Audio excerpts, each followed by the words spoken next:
Bonsoir à toutes et à tous, il est 22 heures. Bienvenue à vous dans cette nouvelle édition. Voici les principaux titres. Le président de la République a salué la mémoire de feu Aden Cheikh Hassan, donc une des figures emblématiques du paysage politique, diplomatique et administratif de la vie publique djiboutienne qui nous a quittés. Et santé, lancement des activités de vaccination au profit des élus locaux, un programme organisé par le ministère de la Santé et la mairie de la ville de Djibouti. Et dans l'actualité internationale concernant la Covid-19, accord pour faciliter l'accès mondial à la pilule anti-Covid de l'américain Pfizer. C'était les titres, bonsoir à tous. Le président de la République, Ismaël Omar Guelleh, a rendu un vibrant hommage à la mémoire de feu Aden Cheikh Hassan Nourié, une des figures emblématiques du paysage politique, diplomatique et administratif de la vie publique djiboutienne de ces 50 dernières années. Avec le décès d'Aden Cheikh Hassan Nourié, Djibouti perd un de ses plus grands commis d'État qui a dédié une part donc belle de sa vie à la protection et la promotion des intérêts de notre patrie, a indiqué le numéro 1 djiboutien dans l'hommage rendu au défunt ancien haut responsable djiboutien. Il restera longtemps gravé dans la mémoire de nos compatriotes pour le rôle prépondérant qu'il a joué à chaque étape décisive de l'histoire de notre vivre ensemble, a-t-il poursuivi, se souvenant entre autres du précieux concours qu'il a apporté à la lutte pour notre indépendance nationale.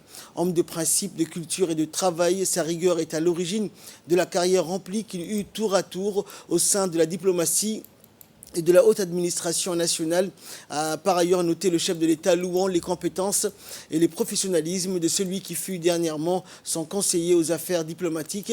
Puisse Dieu l'accueillir dans son paradis éternel, a également imploré le chef de l'État, exprimant ses condoléances attristées à la famille, aux proches et amis du défunt notable djiboutien, décédé hier soir. Feu Aden Cheikh Hassan Nourié, personnalité très connue, appréciée à Djibouti, laisse derrière lui une importante famille dont plusieurs enfants qui occupent eux-mêmes de hauts postes au sein de l'administration djiboutienne. Inna lillahi wa inna ilayhi raji'un.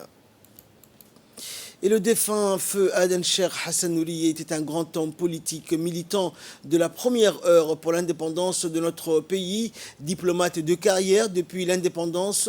Et Aden Cheikh est décédé hier soir. Le défunt a été un homme de valeur qui a lutté pour l'indépendance du pays et a gravi les échelons des échelons de la haute administration djiboutienne en devenant le premier ambassadeur nommé à l'indépendance le 15 juillet 1977, en poste en Arabie Saoudite de 77 à 87 et en Égypte de 87 à 95. Il a été ensuite nommé conseiller diplomatique du président de la République de 1995 à 2015. Il a été aussi président du conseil d'administration de la fondation du Diwan Zakat, un poste que le défunt a occupé durant plusieurs années.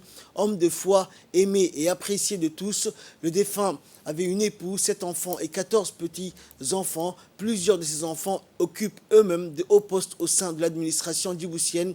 Décédé hier soir, feu Aden Cheikh Hassan Nourié, personnalité très connue, appréciée à Djibouti, laisse derrière lui une importante famille. Inna lillahi wa inna ilayhi raji'un. Dans l'actualité également, l'ambassadeur de la République de Djibouti en France et la délégation de Djibouti auprès de l'UNESCO communiquent que notre pays vient d'être élu brillamment ce jour avec un résultat de 161 voix ex-aequo avec le Botswana en qualité de membre du conseil exécutif de l'UNESCO pour la période 2021-2025.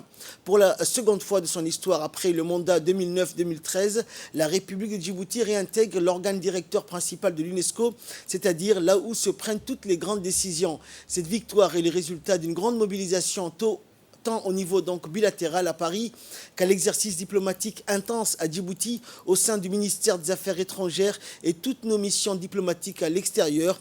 Le travail engagé par Ayed Moussaïd Yahya, ambassadeur de Djibouti en France, délégué permanent auprès de l'UNESCO, après la visite successive de 2 directrices générales de l'UNESCO à Djibouti, vient aujourd'hui d'ancrer définitivement sa place au sein de cette famille de l'éducation, de la culture et des sciences et de la paix, qui sont les points cardinaux. Par ailleurs, Djibouti siège en qualité de vice-président Afrique du comité intergouvernemental de sauvegarde du patrimoine culturel immatériel. À ce titre, Djibouti, en sa qualité de membre du conseil exécutif, participera à l'élection du prochain directeur général de l'UNESCO en 2025. Cette victoire témoigne également de la confiance accordée par la communauté internationale à l'endroit de notre pays et de la politique éclairée et de sagesse conduite par le président de la République, Ismaël Omar Guelleh. La maire de la ville de Djibouti, Fatouma Awal Ousmane, a reçu ce matin dans la salle de réunion le ministre de la Santé, Dr Ahmed Roblé Abdilleh, pour une visite de travail. Le ministre était accompagné de services en charge de la vaccination. Le ministre de la Santé a d'abord eu une réunion avec les élus locaux sur l'importance de la vaccination comme moyen de lutte efficace contre la pandémie de la Covid-19. Réunion de laquelle le ministre a rappelé les clés bienfaits de la vaccination et la nécessité d'une immunisation collective pour éradiquer cette pandémie dans notre pays. La maire de Djibouti a quant à elle salué la décision exemplaire des élus locaux de montrer l'exemple et de sensibiliser la population djiboutienne pour une adhésion massive et nationale à cette stratégie vaccinale déployée par le ministère de la Santé anti-Covid-19. L'équipe mobile de vaccination parcourt les institutions publiques et privées du pays afin de rapprocher le vaccin au plus près des travailleurs dans un souci de favoriser un environnement sain et sécurisé pour la relance économique en cours. Et dans une allocution prononcée à cette occasion, la maire de la ville de Djibouti a félicité le ministre de la Santé pour ses efforts inlassables pour le bien-être de notre population et surtout en cette période de Covid-19. En ce qui concerne cette pandémie, la maire de la ville de Djibouti a rappelé que la municipalité avait pris une part importante dans la lutte contre la Covid-19 et ce depuis l'alerte nationale. Fatouma Awal Ousmane, tout en rassurant le ministre de la Santé, a déclaré qu'elle engagera l'implication des forces vives de la municipalité dans la campagne de vaccination contre la Covid-19, à savoir les conseils de quartier et les élus locaux. Les conseils de quartier, qui sont au nombre de 82 dans la capitale, sont des personnes citoyennes qui œuvrent bénévolement au service de leur patrie. Et de son côté, le ministre de la Santé a rappelé les dangers de cette pandémie et a relaté les efforts déployés par son département pour la protection de notre population et contre cette pandémie mondiale. Tout en continuant son intervention, le ministre a dit que les efforts de son département ont permis de sauver notre pays et qu'il ne faudrait pas baisser les bras. Le ministre a sollicité la participation de la mairie dans la lutte contre la Covid-19 et de toutes les forces vives, demande qui a été reçue favorablement. Le ministre a également souhaité la participation des conseils de quartier dans la gestion des centres de soins communautaires implantés à Djibouti-Ville et que cette suggestion verrait le jour d'ici peu. Dans l'actualité également, le ministre des Transports et de l'Équipement, Hassan Hamad, a présidé ce matin au Djibouti Palace Kempinski une réunion avec une délégation éthiopienne conduite par la ministre des Infrastructures de l'Éthiopie, Madame Dagmawit Mojes, ministre des Infrastructures de l'Éthiopie, en présence de l'ambassadeur de Djibouti en Éthiopie et de celui de l'Éthiopie à Djibouti et du président de l'autorité des ports et des zones franches de Djibouti, Aboubakar Omar Hadi. Une réunion destinée donc à renforcer la coopération entre les deux pays, Djibouti et l'Éthiopie, liés par des liens séculaires. Les responsables des infrastructures portuaires ferroviaires djiboutiennes ont participé donc à la rencontre dont les travaux vont durer 2 jours. Les échanges vont servir également pour renforcer l'intégration économique déjà bien avancée entre les deux pays voisins. Le ministre a souhaité la bienvenue à la délégation éthiopienne conduite par la ministre éthiopienne des Infrastructures qui a remercié la partie djiboutienne. Plusieurs domaines de coopération seront traités durant les travaux et dans son intervention, la ministre des Transports de l'Éthiopie a remercié la partie djiboutienne pour son accueil chaleureux. Écoutons à présent l'intervention du ministre des Infrastructures et de l'Équipement, M. Hassan Hamad Ibrahim. Aujourd'hui, nous ne pouvons estimer que la coopération économique et commerciale entre nos deux pays maintient un bon élan avec une envergure sans cesse élargie. Néanmoins, il convient de constater que les frictions commerciales demeurent inchangées à quelques niveaux. Il faut donc perfectionner les mécanismes de consultation et trouver des solutions adéquates à des problèmes afin d'assurer un développement sain de nos échanges commerciaux. Mesdames et messieurs, vous conviendrez avec moi que l'intégration économique exige de tous l'ouverture, l'accessibilité et la compétitivité pour faciliter la libre circulation et les échanges mutuellement avantageux. C'est pourquoi, Madame la Ministre, nous devons réfléchir sur comment atteindre donc un réel objectif. À notre niveau, il nous appartient de maintenir une coopération étroite et avancer main dans la main en vue de maintenir l'intensité des liens existants afin de surmonter ensemble les défis récurrents. En effet, la présente rencontre de 2 jours doit nous permettre, d'une part, de renforcer les acquis réalisés grâce à l'engagement de tous et, d'autre part, de lancer de nouvelles initiatives. Le ministre de l'Énergie chargé des Ressources naturelles, Younis Ali Guedi, a reçu donc, dans son cabinet le représentant de l'USAID, Lloyd Jackson, accompagné des représentants de l'entreprise américaine retenue pour la réalisation du projet Liquid Star. Ce projet pilote permettra à 80 ménages d'un village rural de bénéficier de l'électricité grâce à une station de recharge de batterie. En effet, Liquid Star utilisera une technologie avec une station de charge Waypoint pour déployer des batteries intelligentes dans la distribution d'énergie électrique au-delà du réseau et un écosystème durable alimenté par batteries sans fil. Ce projet Liquid Star déploiera une borne de recharge Waypoint. Djibouti est un partenaire stratégique clé des États-Unis dans la Corne de l'Afrique. L'USAID a établi son bureau à Djibouti en 2003 et a depuis fourni une aide au développement pour les services de santé de base, l'éducation de base. Avec l'importance croissante de la relation États-Unis-Djibouti, l'USAID prévoit également diverses nouvelles initiatives de croissance économique en partenariat avec le gouvernement de Djibouti. Le président de l'autorité des ports et des zones franches de Djibouti, Aboubakar Omar Hadi, a reçu à la zone franche du PK13 une importante délégation de la région Provence-Alpes-Côte d'Azur, conduite par Christophe Madrol, conseiller régional et président de la commission biodiversité, mer et littoral, parcs naturels régionaux de la région sud.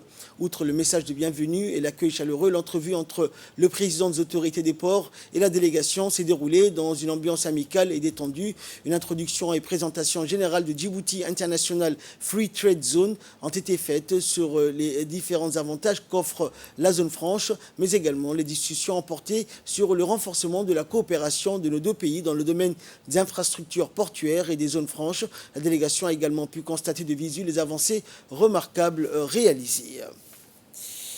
L'autorité intergouvernementale pour le développement, l'IGAD, en collaboration avec Save the Children International et le réseau des jeunes de la Corne de l'Afrique, a tenu tôt ce matin un forum consultatif régional sur la politique de la jeunesse au Djibouti Palace Kempinski. L'objectif de ce forum consultatif est de valider une politique de la jeunesse de l'IGAD pour assurer la fourniture d'une politique, une orientation stratégique sur les préoccupations des jeunes et offrir des conseils sur la manière de répondre de manière holistique aux préoccupations dans la région.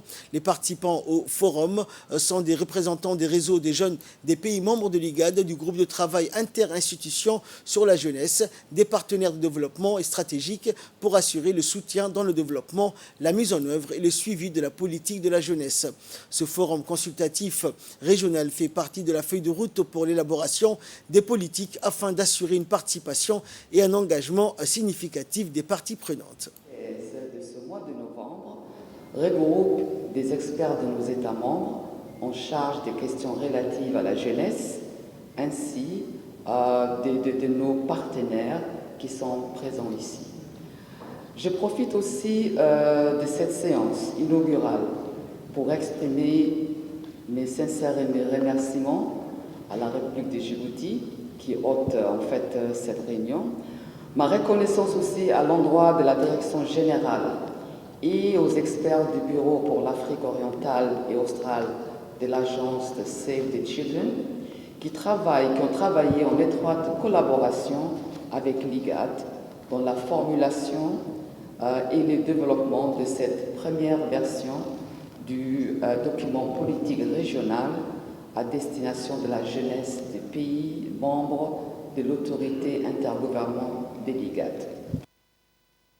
Et enfin, pour clore l'actualité nationale, dans le cadre de sa mission de promotion et de protection des droits humains, l'Union nationale des femmes djiboutiennes, en collaboration avec l'ONG Equality Now, a mis en œuvre des actions de promotion de l'application du protocole de Maputo. C'est dans ce cadre que l'UNFD a abrité hier un atelier de grande envergure pour la vulgarisation sur l'utilisation du protocole de Maputo. Le protocole de Maputo à la Charte africaine des droits de l'homme et des peuples est un protocole international et de l'Union africaine amenant les États signataires à garantir les droits des femmes, y compris le droit de participer au processus politique, égalité sociale et politique également avec les hommes, une autonomie améliorée dans leurs décisions en matière de santé et mettre fin aux mutilations génitales féminines.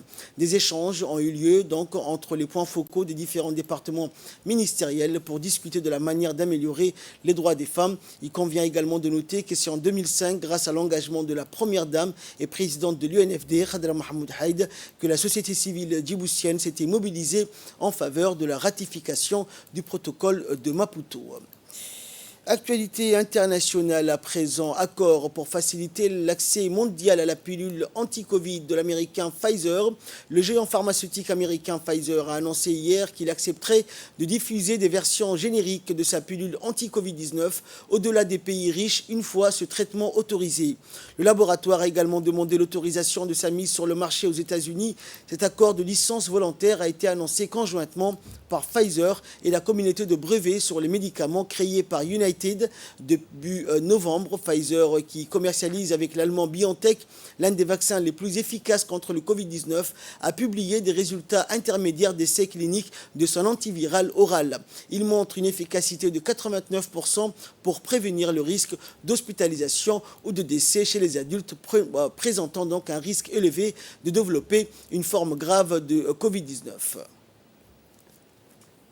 C'est tout pour cette édition. Merci pour votre très aimable attention. Excellente soirée sur Télé Djibouti.